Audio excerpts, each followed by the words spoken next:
Tonight, we're going to crack one of the most exhausting mysteries of parenthood. We're going to completely reframe the frustration of those nightly wake-ups and turn it into a feeling of just genuine awe at the hidden genius that is hardwired into your baby's brain. You know the sound. It doesn't just wake you, it splinters the silence. It's that sharp, urgent cry from the other room that just cuts right through the deepest fog of sleep. You glance at the clock. 3 a.m. Again. It feels like you just closed your eyes. Every single cell in your body is just screaming for more rest, but that cry keeps going, a relentless signal that something is wrong. You swing your legs out of bed. The cold floor is a shock to your system, and you feel that familiar dread pooling in your stomach.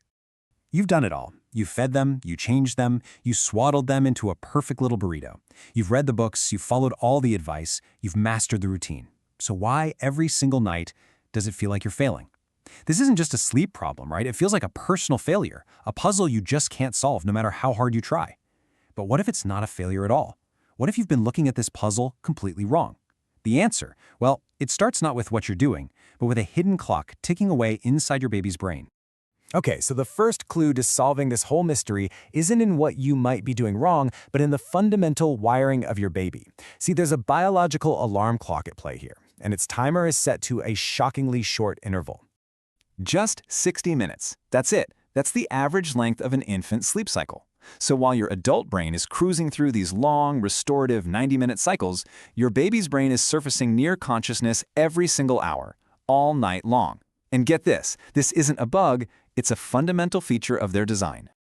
And when you actually look at the data, the difference is just wow. Not only are their cycles shorter, but check out the amount of REM or active sleep. A baby spends almost half their night in this light, twitchy, easily disturbed state. Why?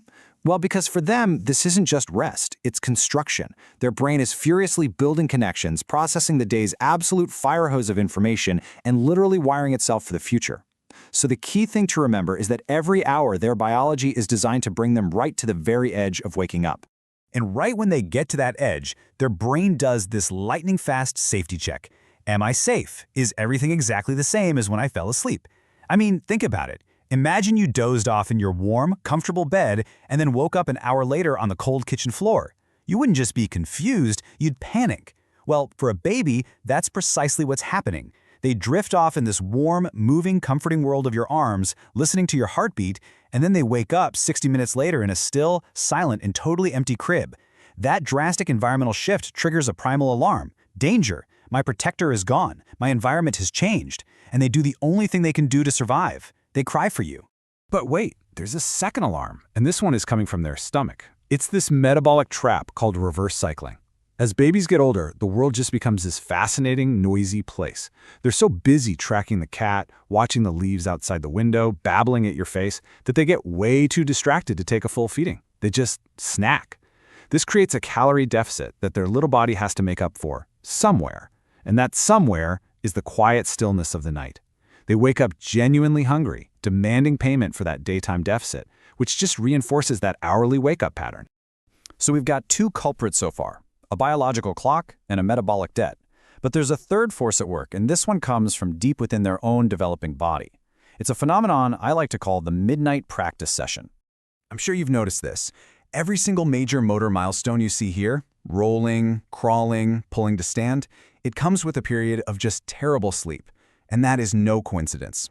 Research actually confirms that right as a baby learns to crawl, their sleep becomes way more fragmented. They're not waking up by accident. Their brain is literally forcing them to practice. And what's happening here is the real science behind the struggle. During that active REM sleep, the baby's brain is working overtime, literally rewiring itself to master these brand new skills. This intense neural activity causes them to physically act out the movements in their sleep. They roll and then they get stuck, they try to crawl, they pull themselves up to stand, and then they realize they have absolutely no idea how to sit back down. They wake up, trapped by their own new abilities, and they cry for you to come rescue them. All right, so far we've explored the body, its clocks, its hunger, its midnight rehearsals. But the mystery really deepens when we turn to the mind. Around 6 to 10 months old, a baby's brain makes this huge cognitive leap that introduces a powerful psychological reason for waking up, what I call the empty room paradox. The key is object permanence. Before this big cognitive leap, it was basically out of sight, out of mind. But now, their brain understands a profound and frankly terrifying new truth. When you leave, you haven't just vanished. You are somewhere else, and they are all alone. So let's just trace this anxiety trigger step by step. The baby surfaces from sleep after 60 minutes. Their brain does its routine safety check, but now the rules of the game have changed. They don't just see an empty crib anymore. They understand that you are gone. This realization triggers a flood of genuine separation anxiety. And that cry you hear, it's not a simple reflex anymore. It's an intentional call to bring you back and make their world feel safe again. And here's the paradox, right? A sign of their incredible intelligence is the very thing that's causing so much heartache. Their world is suddenly bigger, more complex, and honestly, a little scarier. Your presence is no longer just a comfort, it's a fundamental anchor in a confusing new reality. A short sleep cycle, a brain practicing new skills, a mind that suddenly understands what absence means. So far, it sounds like a perfect recipe for exhaustion. But now, we're going to pivot from the problems to the purpose. And this is where everything changes.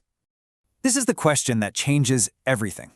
We've been treating these wake-ups as a flaw in the system, right? Something to be fixed. But what if they are the system, working perfectly? What if this isn't a failure to sleep, but a success at something far, far more important?